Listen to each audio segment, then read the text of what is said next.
Well, as you know, the US President Barack Obama will head to Australia later this week to mark the 60th anniversary of the two countries' security alliance.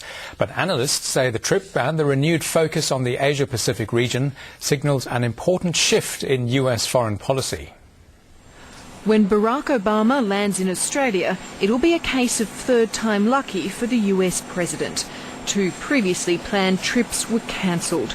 But analysts say the timing of this visit, held between APEC and the East Asia Summit in Bali, shows US foreign policy is refocusing on our region.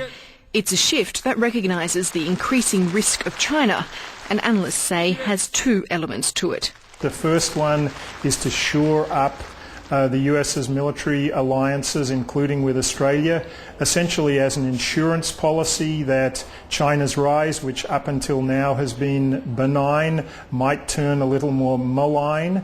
Whilst here, President Obama is expected to announce an escalation of military cooperation, which is likely to see US Marines stationed in Darwin. The second is an economic structure in the region discussed at APEC and labelled the Trans-Pacific Partnership.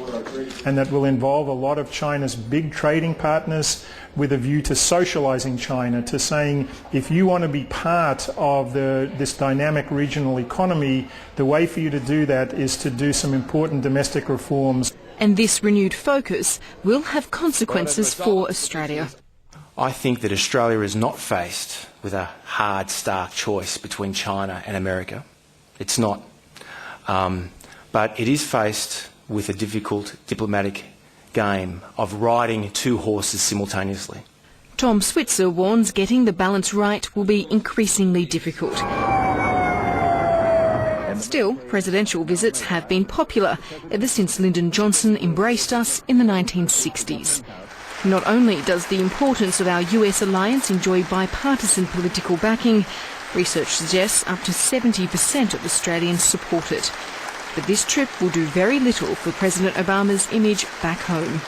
What that says to me is that this Asia-Pacific foreign policy agenda for Obama is so important that he's willing to take some domestic hits in an environment in which he's vulnerable.